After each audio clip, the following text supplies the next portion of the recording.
दिसोम गुरु आदरणीय शिबू सोरेन की पहली पुण्यतिथि पर उनके बेटे और झारखंड के सीएम हेमंत सोरेन ने सरकारी खजाना खोल दिया है और झारखंड वासियों को बड़ा बड़ा तोहफा दे दिया है। नमस्कार, मैं प्रिंस कुमार सिंह और आप देख रहे हैं पॉजिटिव प्रिंस। अगर अभी तक आपने चैनल को सब्सक्राइब नहीं किया है तो खबरों से अपडेट रहने के लिए कृपया चैनल को सब्सक्राइब कर लीजिए, और जो लोग ऑलरेडी कर चुके हैं तमाम लोग को हृदय धन्यवाद। अब वापस आते हैं अपनी खबर पर, और आखिर हेमंत सोरेन ने दिसोम गुरु के पहली पुण्यतिथि पर जो खजाना खोला है और झारखंड वासियों को बड़े बड़े तोहफे दिए हैं, आप जरा ये बयान सुनिए। मार देने के आदेश भी हुए थे, लेकिन ये कथाकथित एक भ्रामक बयानों की वजह से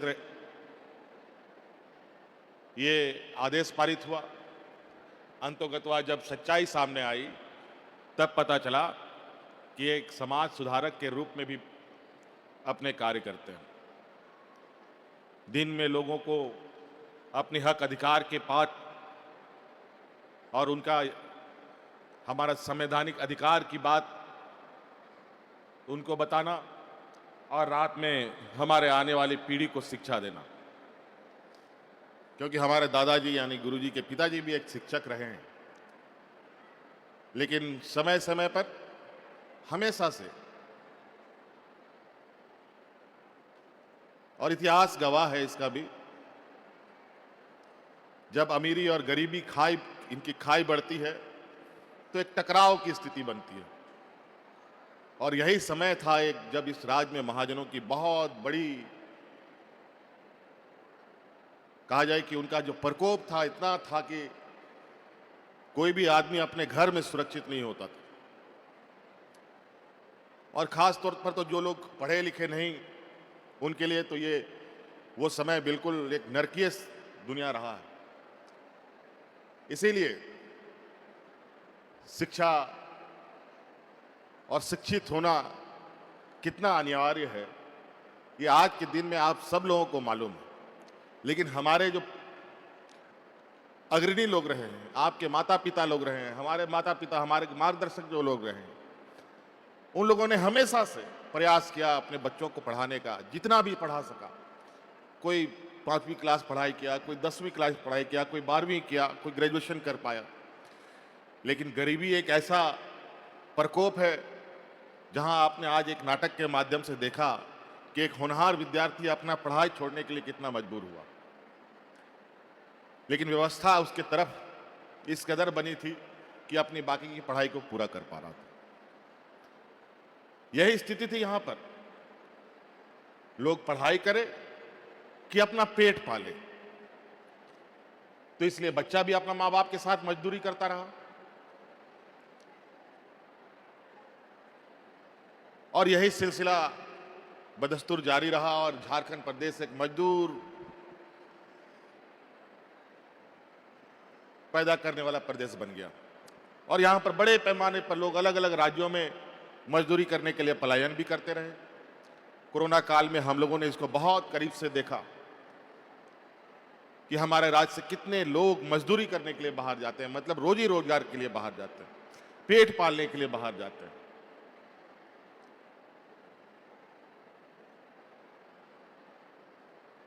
राज अलग हुए 25 साल हो गए।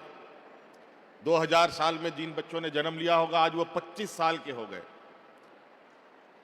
आप लोगों का उम्र अभी 15-16 साल होगा। कुछ दिनों में आप 12वीं पास करेंगे, 18-20 साल के हो जाएंगे कई लोग। कहा जाए कि आप बिल्कुल अब ऐसी उम्र के पड़ाव में आप जाएंगे जहां आपके पास ताकत और क्षमता तो भरपूर होगा, लेकिन आपको अगर रास्ता नहीं मिलेगा आगे बढ़ने का तो आपको भटकते भी देर नहीं लगेगा। चाहे आप कितने भी होनहार हो। आज के इस आपाधापी वाले वक्त में जिस तरीके से अपने इर्द गिर्द के वातावरण बनते और बिगड़ते हैं, ऐसे स्थिति में अगर आप सही निर्णय करने की स्थिति पे ना हुए तो आपका भविष्य अंधकार में जाते हुए समय नहीं लगेगा। और इसीलिए जब हम लोगों ने सरकार संभाला और राज्य की वास्तविक स्थिति का आकलन किया, तो हमें यह समझ में आया कि झारखंड प्रदेश में कमी किसी चीज की नहीं है। झारखंड प्रदेश गांव से लेकर शहर तक में अलग अलग क्षेत्रों में हमारे पास इतने पोटेंशियल है, इतने, चाहे वो शिक्षा के क्षेत्र में हो, खेल के जगत में हो, अन्य कला के क्षेत्र में हो, अलग अलग क्षेत्रों से, खेती बाड़ी से लेकर के पढ़ाई लिखाई से लेकर के खेल कूद तक। और ये प्रतिभा आज से नहीं, ये राज्य अलग और देश अलग होने से पहले से रहा है। खेल के जगत में आप देखिए, इसी राज्य से मरांगोंग के जयपाल सिंह मुंडा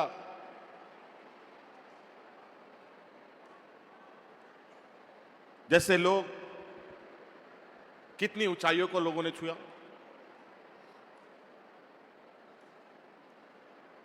तो आज उसी चीजों को हम लोगों ने एक शेप देने का प्रयास किया है।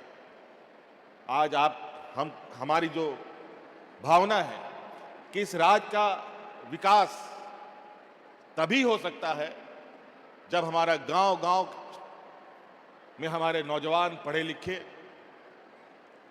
और आत्मनिर्भरता के साथ आगे बढ़ रहे हैं। हमारा ग्रामीण क्षेत्र मजबूत होगा, तभी राज्य मजबूत हो सकता है और तभी देश भी मजबूत हो सकता है। कोई भी पेड़ तभी मजबूत होता है जब उसका जड़ मजबूत होता है। और आज हम उस जड़ को मजबूत करने का प्रयास कर रहे हैं। हमें पता है हमारे राज्य में गरीबी कितनी है। आज आप सभी लोगों का लगभग आपकी घर द्वार की जिम्मेवारी का बोझ का एक हिस्सा हम लोगों ने अपने कंधे पर ले रखा है। इसीलिए आप लोगों से विशेष आग्रह करने के लिए आज हम लोग आए हैं। अगर इस राज्य को देश के अग्रणी राज्य की पंक्ति में रखना है तो इसमें आप सभी लोगों का सहयोग हमें चाहिए, और विशेषकर हमारे नौजवानों का। क्योंकि अब हम लोगों की बारी है। हमारे पूर्वजों ने, हमारे अग्रणी नेताओं ने यह राज बना करके हमें दिया, और इस राज को सजाने संवारने का काम अब हम सब लोगों के कंधे पर है।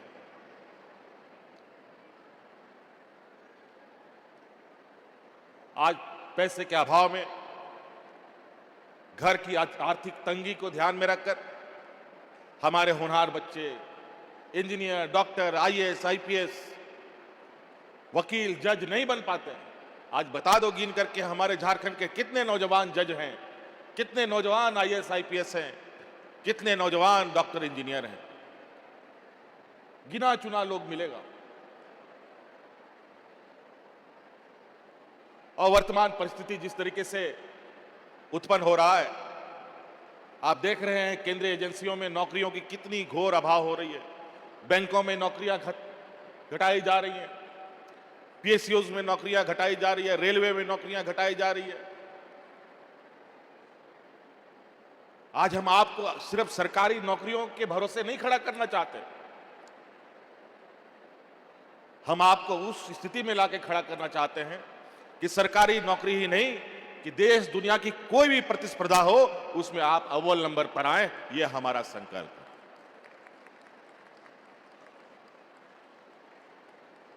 और आज इसीलिए आप लोगों के लिए हम लोग एक ऐसी व्यवस्था लेके आए हैं जहां आपको पढ़ाई के लिए चिंता करने की जरूरत नहीं है। इंजीनियर, डॉक्टर, वकील बनने के लिए, जज बनने के लिए जो पैसे की जरूरत है वो आप उसकी चिंता ना करें, उसकी चिंता हम लोग करेंगे। योजनाएं बनती हैं, सरकार कई योजना बनाती है, लेकिन जानकारी के अभाव में बहुत कम लोगों तक चीजें जाती हैं। आज आप लोगों को यहां बुलाने के पीछे उद्देश्य यही है कि ये बातें सिर्फ आपके कानों तक में ना रहे, सरकारी व्यवस्था तक में ना रहे, बल्कि इसका जो फॉर्म होता है, इसका जो फॉर्म भरने का प्रक्रिया है, उस सब फॉर्म को आप भर भर के उठा के ले जाइए। आप अपने घर में अगर कोई भाई बहन है उसको दीजिए, आपके गांव में, आपके दोस्तों में जो है उनको बांटिए, उनके साथ शेयर कीजिए।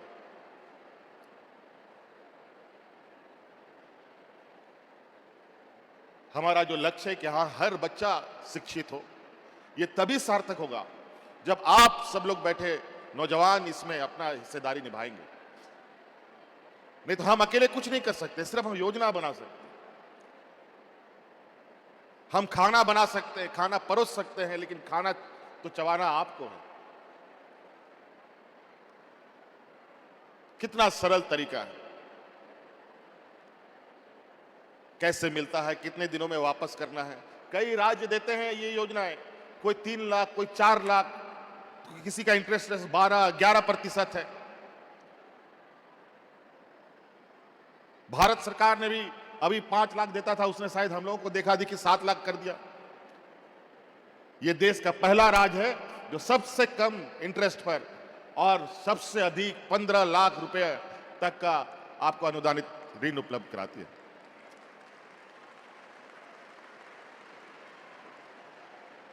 बताइए, आसपास के राज्यों को तो 5 लाख 6 लाख रुपए मिलता है, आपको 15 लाख रुपए मिलेंगे। और तो और इसमें एक और बात छुपी है जो कहीं पर यह बात नहीं आई। आप 15 लाख नहीं, आप 25 लाख भी लोन ले सकते हैं, लेकिन उसका इंटरेस्ट रेट बढ़ जाएगा। आज सरकार को बहुत सारी चीजों को ध्यान में रखना पड़ता है। आज घर घर में मैया लोग तो सम्मान राशि ले ही रही है, घर का थोड़ा बहुत जिम्मेवारी तो आज हम भी उठा रहे हैं। आपका बिजली का बिल भी हमने माफ कर दिया आप लोगों को। आपको सिर्फ और सिर्फ पढ़ाई का ध्यान देना। खेलकूद की दिशा में भी हम लोग निरंतर बच्चों को प्रोत्साहित कर रहे हैं। अलग अलग क्षेत्रों में भी आने वाला समय हमारे बच्चे खेल के क्षेत्र में भी इस राज्य का नाम रोशन करें, यह भी हमारा उद्देश्य है। और बच्चों विशेष ध्यान दो, ये खनिज संपदा प्रदेश है। हमारे राज्य में सबसे अधिक देश का खनिज संपदा है, और खनिज संपदाओं का खनन किस तरह के तरीके से हो रहा है ये आप सबको मालूम है। और देश और दुनिया ने साल भी सुनिश्चित कर लिया है कि इन सब खनन को खनन करके खत्म करना है। जितना भी फॉसिल फ्यूल है, जितना भी खनिज संपदा है, 30 साल 40 साल के अंदर के बाद राज्य में खनन नहीं होगा। आज के दिन में हमारे माता पिता तो खेती बाड़ी करके काम चला रहे, धीरे धीरे वहां भी खनन कार्य होगा। और 30 साल 40 साल के बाद की जो समय और परिस्थिति होगी, अगर आज आप तैयार अपने आप को नहीं करेंगे तो 30 साल के बाद जो समय आएगा उस समय को पकड़ पाने में हम लोग फिर पीछे हट जाएंगे। इसीलिए हमारी तैयारी आज से है कि आने वाला समय जब इस राज्य का कई एक चीजों में बदलाव होगा, उन बदलाव के साथ आप कदम से कदम आगे बढ़ पाएं। आज हमारे स्थिति में, हमारे इस राज्य में स्थिति इसलिए खराब है कि यहां के लोग पावर प्लांट चलाने नहीं जानते, कोई स्टील इंडस्ट्री चलाने नहीं जानता, कोयला हमारा खेत खलियान से निकल रहा है, तरह तरह के खनिज संपदा हमारे खेत खलियानों से निकलता है, लेकिन उसका उपयोग हमें नहीं पता। उसका उपयोग सिर्फ हम खाना पकाने में जानते हैं। तो इसीलिए हमें अपना ज्ञान वर्धन बढ़ाना आवश्यक है। आप लोगों के लिए हम लोगों ने ये क्रेडिट कार्ड शुरू किया है। हर जिले में आप लोगों के लिए बड़े बड़े पुस्तकालय बनाने का सरकार ने निर्णय लिया है। आप लोगों की बेहतर शिक्षा के लिए उत्कृष्ट विद्यालय हम बना रहे हैं। मुख्यमंत्री स्कूल ऑफ एक्सीलेंसी प्रारंभ हो चुका है, लगभग 80 विद्यालय बन चुके हैं, और आने वाला समय में यह विद्यालय 500 की संख्या में जाएगा, ताकि वर्तमान समय में आप लोग जो गरीब गुरुआ हमारा गांव देहात का नौजवान है वो आज के समय की शिक्षा ग्रहण कर सके। जो प्राइवेट स्कूलों में शिक्षा दी जाती है वो शिक्षा उसको मिल पाए। तो कई ऐसी चीजें हैं। तो इसीलिए हम और ज़्यादा आप लोग को बोर नहीं करेंगे, बहुत सारी बातें आप लोग के समक्ष आ भी गई। बस आप लोगों से यही निवेदन है, आप लोग एक कदम चलिए, हम आपको 10 कदम आगे लेके जाएंगे, ये हम आपको वादा करते हैं। आप अपना हाथ दीजिए, आपका हाथ पकड़ करके हम लोग आपको मंजिल तक पहुंचाने का काम करें। हम लोग इन लोगों के सिपाही हैं। हम लोग आदरणीय दिसम गुरु शिबू सोरेन जी के सिपाही हैं। उन्होंने कहा था ये राज अलग करेंगे, तो कई सारे लोग हंसी उड़ाते थे उनके, कि बोले कि ये आदिवासी लोग क्या राज लेगा, ये लोग तो हड़िया दारू पी करके पेड़ के नीचे पड़ा रहेगा। यही लोग चिढ़ाते थे उस समय। धीरे धीरे इनका संकल्प इस कदर बदला कि पूरे राज्य से ये आवाज गूंजने लगी, कैसे लेंगे झारखंड, लड़के लेंगे झारखंड। और आखिरकार झारखंड हमने लिया। लेकिन अब इस झारखंड को सजाना, संवारना, आने वाली पीढ़ी को और बेहतर राह दिखाना अब हमें करना है। इसलिए हमें पढ़ना है और आगे बढ़ना है। आगे बढ़ना है ना, पढ़ना है और आगे बढ़ना है। अब हम लोग पूरा देश का पेट हम लोग भरते हैं। हमारा कोयला से पूरा दुनिया का घर आंगन रोशन से जगमगाता है, उद्योग चलता है। लेकिन हम लोग दाने दाने के लिए तरसते हैं।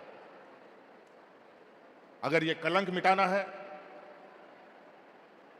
तो जो काम या जो योजना हम आप के लिए बना रहे हैं, इसका पूरा लाभ अगर आप ईमानदारी से उठाएंगे तो ये कलंक को मिटते, जो हम लोग को 45 साल 40 साल लग गया अलग राज लेने में, और अब 25 साल हो गए अलग राज को। अगर हम सब नौजवानों ने ये ठान लिया कि हम लोगों को ये राज को संवारना है, सजाना है, और अपना हम लोगों ने योगदान देना शुरू किया, तो इसको, ये जो गरीबी का कलंक है, इसको मिटते 5 साल 10 साल भी नहीं लगेगा। आज आप ही लोगों के बीच से कई बच्चों को हम लंदन में पढ़ाते हैं और उसका पूरा खर्चा हम उठाते हैं। एक एक बच्चे पर करोड़ों रुपया खर्चा होता है। आज तक 100 बच्चे वहां जा चुके हैं। अभी कुछ दिनों के बाद उन बच्चों से मिलने मैं जा रहा हूं। पहले कोई सपना भी नहीं देखता था कि हम विदेश में जाके पढ़ेंगे।